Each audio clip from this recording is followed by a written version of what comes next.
उपदेक्षन्ति ते ज्ञानम, महापुरुषों को दंडवत प्रणाम करने से, उनकी सेवा करने से और उनसे सरलता पूर्वक प्रश्न करने से वे तुमको तत्व ज्ञान का उपदेश देंगे। इसका ये तात्पर्य नहीं है कि महापुरुषों को इन सब की अपेक्षा रहती है। वास्तव में उन्हें प्रणाम सेवा आदि की किंचन मात्र भी भूख नहीं होती। ये सब कहने का भाव है कि जब साधक इस प्रकार जिज्ञासा करता है और सरलता पूर्वक महापुरुष के पास जाकर रहता है, तब उस महापुरुष के अंतःकरण में उसके प्रति विशेष भाव पैदा होते हैं, जिससे साधक को बहुत लाभ होता है। यदि साधक इस प्रकार उनके पास न रहे तो ज्ञान मिलने पर भी वह उसे ग्रहण नहीं कर सकेगा। ज्ञानम तत्व ज्ञान अथवा स्वरूप बोध का वाचक है यहाँ ज्ञानम पद। वास्तव में ज्ञान स्वरूप का नहीं होता, प्रत्युत संसार का होता है।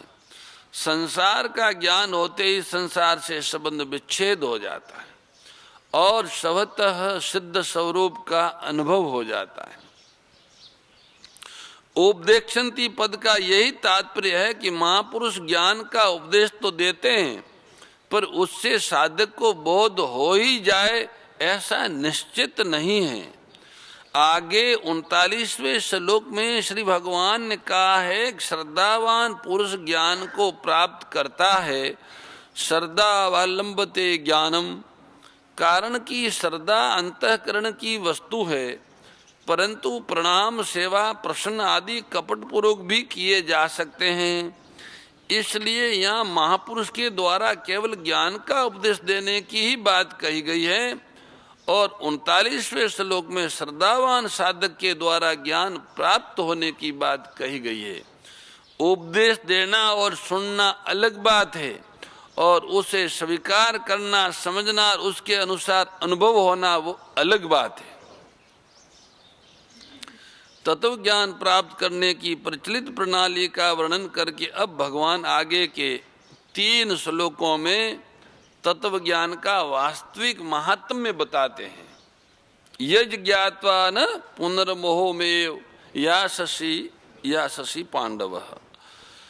श्री भगवान कहते हैं कि जिस तत्व ज्ञान का अनुभव करने के बाद तुम फिर इस प्रकार के मोह को प्राप्त नहीं होंगे, और हे अर्जुन, जिस तत्व ज्ञान से तुम संपूर्ण प्राणियों को निशेष भाव से पहले अपने में और उसके बाद मुझ सच्चिदानंद परमात्मा में देखोगे।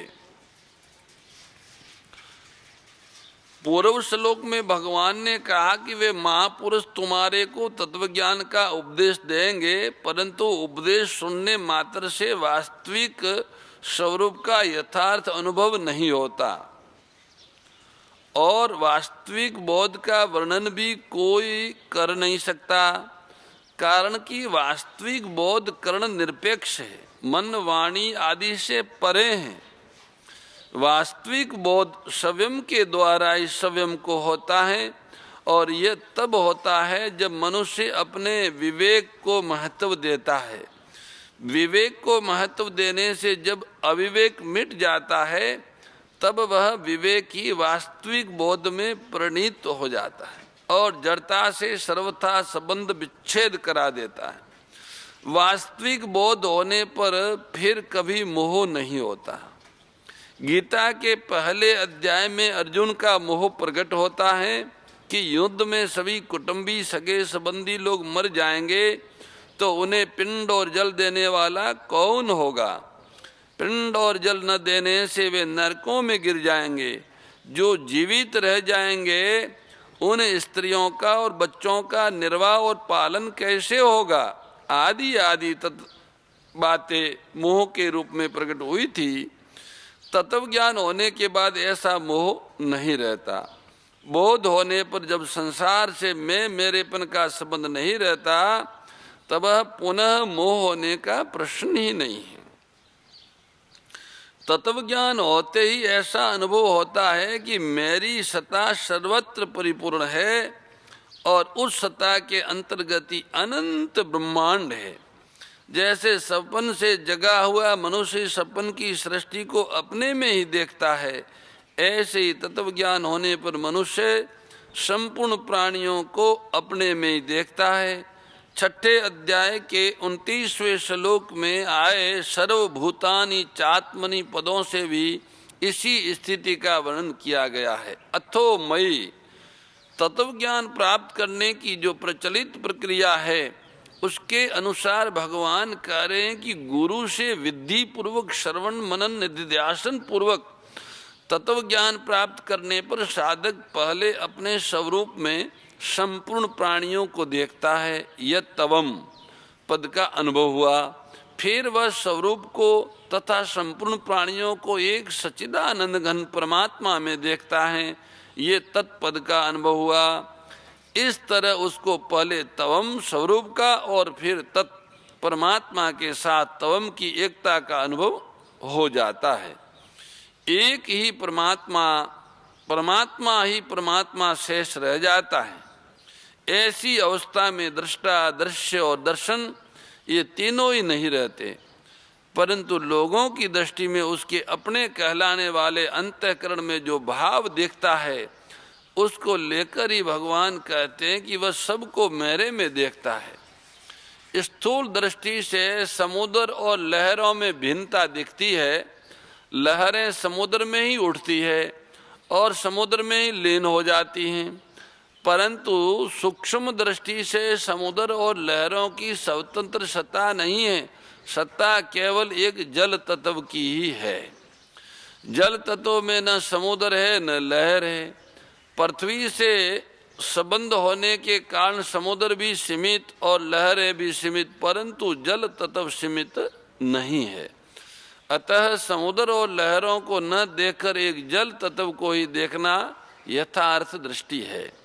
इस तरह संसार रूप समुद्र और शरीर रूप लहरों में भिन्नता दिखती है।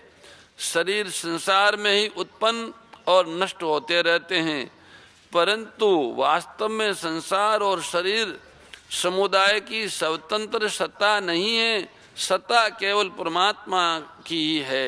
परमात्मा तत्व में न संसार है न शरीर है। प्रकृति से संबंध होने के कारण संसार भी सीमित है और शरीर भी सीमित है, परंतु परमात्मा सीमित नहीं है।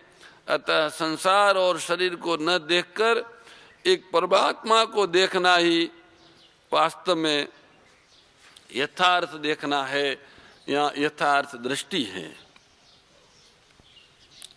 तत्व ज्ञान अथवा अज्ञान का नाश एक ही बार होता है। तत्व ज्ञान का होना और अज्ञान का नाश होना एक ही बार होता है, सदा के लिए होता है। तत्व ज्ञान की आवृत्ति नहीं होती, जैसे गीता पाठ की आवृत्ति होती है, रामायण की आवृत्ति होती है, जप की आवृत्ति होती है, ऐसे तत्व ज्ञान की आवृत्ति नहीं होती। वह एक बार अनुभव में आ गया तो सदा के लिए आ गया। कारण कि जब अज्ञान की स्वतंत्र सत्ताएं नहीं है तो फिर पुनः अज्ञान कैसे होगा। अतः नित्य निवृत्त अज्ञान की निवृत्ति होती है और नित्य प्राप्त ज्ञान की प्राप्ति होती है। सव्यम सत्ता मात्र तथा बोध स्वरूप है। बोध का अनादर करने से हमने असत को स्वीकार किया और असत को स्वीकार करने से अविवेक हुआ। बोध से विमुख होकर हमने असत को सता दी और असत को सता देने से विवेक का अनादर हुआ। वास्तव में बोध स्वरूप ज्ञान का ही अनादर किया नहीं, प्रत्युत अनादिकाल से अनादर है। अगर ऐसा माने कि हमने बोध का अनादर किया तो इससे सिद्ध होगा कि पहले बोध का आदर था, अतः अब आदर करेंगे तो पुनः अनादर हो जाएगा। परंतु ये जो तत्व ज्ञान का बोध है ये एक ही बार होता है और सदा के लिए होता है। एक बार होने के बाद वापिस अज्ञान नहीं होता। तत्व ज्ञान होने पर फिर मोह नहीं होता। वास्तव में मोह है ही नहीं, मिटता वही है जो नहीं होता और मिलता वही है जो पहले से होता है। जगत जीव के अंतर्गत है और जीव परमात्मा के अंतर्गत है। इसलिए साधक पहले जगत को अपने में देखता है। ये सारा जगत जीव ने अपने में ही बना रखा है। जीव और प्रकृति यदम धार्यते जगत, जगत को धारण करके बैठे हुए हैं। जीव परमात्मा के अंतर्गत है, फिर अपने को परमात्मा में देखता है, जगत को अपने में देखता है, फिर अपने को परमात्मा में देखता है। मैं आत्मज्ञान है और अथोमय में परमात्म ज्ञान विज्ञान है। आत्मज्ञान में निजानंद है और परमात्म ज्ञान में परमानंद है। लौकिक निष्ठा कर्मयोग तथा ज्ञान योग से आत्मज्ञान का अनुभव होता है और अलौकिक निष्ठा भगवत प्रेम से परमात्म ज्ञान का अनुभव होता है। सब कुछ भगवान ही है। इस प्रकार का समग्र का ज्ञान परमात्म ज्ञान है। आत्मज्ञान से मुक्ति तो हो जाती है, पर सूक्ष्म अहम की गंध रह जाती है, जिससे दार्शनिकों में और उनके दर्शनों में मतभेद रहता है। अगर सूक्ष्म अहम की गंध न हो तो फिर कोई मतभेद रहेगा ही नहीं। परंतु परमात्म ज्ञान से सूक्ष्म अहम की गंध भी समाप्त हो जाती है और उससे पैदा होने वाले संपूर्ण दार्शनिक मतभेद भी समाप्त हो जाते हैं। जब तक आत्मनि है तब तक दार्शनिक मतभेद है, और जब वासुदेव सर्वम का अनुभव हो जाए तब सब मतभेद मिट जाते हैं। पहुँचे पहुँचे एक मत अन पहुँचे बहु होए, तब अथोमयी हो जाता है। अथोमयी में एक परमात्मा के सिवाय दूसरी कोई सत्ता नहीं रहती। ये भागवत धर्म है। सिवाय भगवान की और किसी को देखना ही नहीं, भागवत धर्म है। अपि चेदसी पापे भय सर्वे भय पाप कृतम। ओ हो, श्री भगवान कहते कि तुम सब पापियों से भी अधिक पापी हो, तो भी तुम ज्ञान रूपी नौका के द्वारा निसंदेह संपूर्ण पाप समुद्र से अच्छी तरह तर जाओगे। पाप करने वालों की 3 श्रेणियों होती हैं। पाप करत, पाप करने वाला, पाप करतर, 2 पापियों में एक से अधिक पाप करने वाला, और पाप कृतम, संपूर्ण पापियों में सबसे अधिक पाप करने वाला। यहाँ पाप कृतम पद का प्रयोग करके भगवान कहते कि अगर तुम संपूर्ण पापियों में भी अत्यंत पाप करने वाले हो तो भी तत्व ज्ञान से तुम संपूर्ण पापों से मुक्त हो जाओगे। भगवान का ये कथन बहुत आश्वासन देने वाला है प्रत्येक साधक को।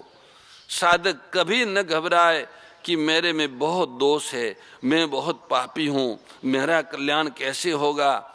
ऐसे कभी निराशित न हो, आशा न छोड़े, हार न माने, क्योंकि भगवान कहते हैं पाप करतम, भयंकर से भयंकर पाप करने वाले, सभी पापियों से भी अधिक पाप करने वाले हो तो भी इस तत्व ज्ञान रूपी नाव में बैठोगे तो सब पापों से तर जाओगे। ऐसा आश्वासन सिवाय भगवान और कौन दे सकता है। इसीलिए वो सुहृद है, सुहृदम सर्वभूतानां। जो पापों का त्याग करके साधन में लगा है उसका तो कहना है क्या, पर जिसने पहले बहुत पाप किए हो उसको भी जिज्ञासा जागृत होने के बाद अपने उद्धार के विषय में कभी निराश नहीं होना चाहिए। कारण कि पापी से पापी मनुष्य भी यदि चाहे तो इसी जन्म में अभी अपना कल्याण कर सकता है। पुराने पाप उतने बाधक नहीं होते जितने वर्तमान के पाप बाधक होते हैं। अगर मनुष्य वर्तमान में पाप करना छोड़ दे और निश्चय कर ले कि अब मैं कभी पाप नहीं करूँगा, केवल तत्वज्ञान को प्राप्त करूँगा, तो उसके पापों का नाश होते देरी नहीं लगती।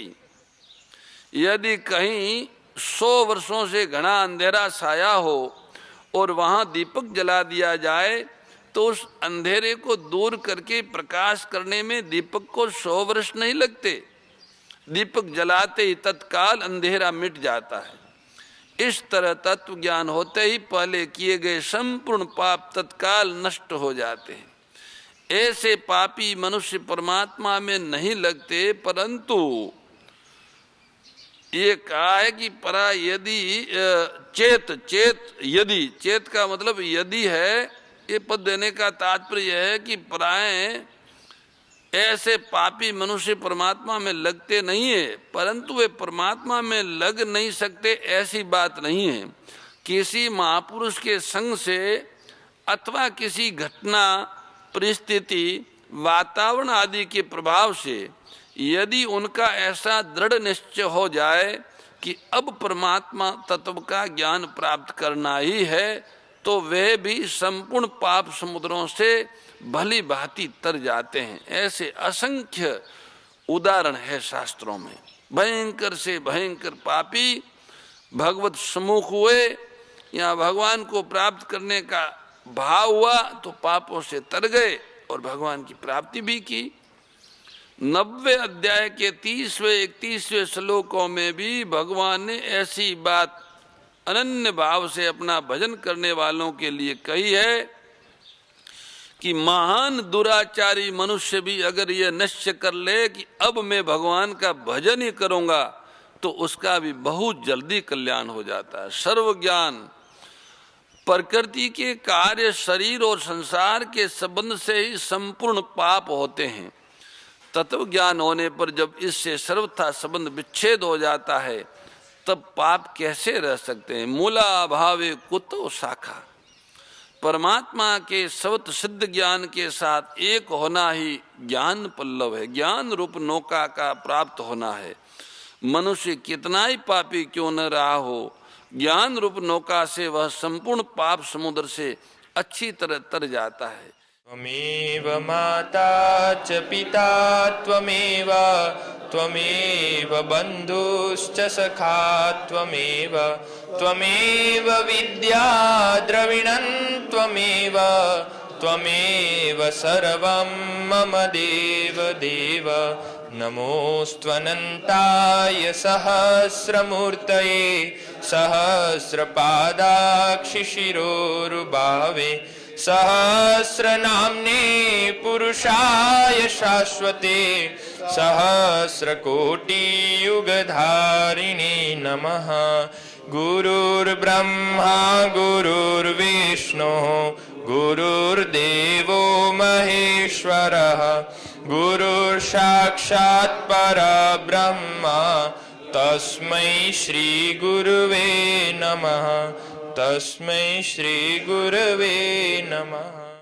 परम श्रद्धेय गौरीशी स्वामी श्री दत्त शरणानंद जी महाराज की प्रेरणा व मार्गदर्शन में विश्व के सबसे बड़े गौ सेवा संस्थान श्री गोधा महातीर्थ पथमेड़ा द्वारा संरक्षित लाखों बीमार, विकलांग, वृद्ध एवं अशक्त गोवंश वेद लक्षणा गोमाता की सेवा के साथ साथ भारतीय गोवंश का संरक्षण, संपोषण, संवर्धन एवं उनसे प्राप्त पंचगव्यों का परिष्करण व विनियोग करना, घर घर गोपालन, गो अभ्यारण्य, घास चारा उत्पादन हेतु गोचर भूमि का विकास, गोपालन लोक संस्कृति के पुनर्जागरण हेतु वेद लक्षणा गो महिमा का प्रचार प्रसार करना तथा गोपालक किसानों के स्वावलंबन हेतु गो कृषि अन्न एवं गो दुग्धान का गुणवत्ता युक्त बाजार तैयार करना श्री गोधा महातीर्थ का पावन उद्देश्य है। आप सभी दानदाता श्री गोधा महातीर्थ पथमेड़ा द्वारा संचालित गो सेवा महाअभियान में बढ़ चढ़कर सहयोग कर लाखों बीमार, विकलांग, वृद्ध एवं अशक्त गोवंश के गोग्रास सेवा हेतु श्री गोधा महातीर्थ पथमेड़ा लोक पुण्यार्थ न्यास के बैंक ऑफ बड़ौदा खाता संख्या 084901000238827 IFSC कोड BARB 0 ASHRAM शाखा आश्रम रोड अहमदाबाद में गोग्रास सेवा निमित्त जमा कर सकते हैं। अधिक जानकारी के लिए संपर्क करें 7742093179 7665059999 7073000151।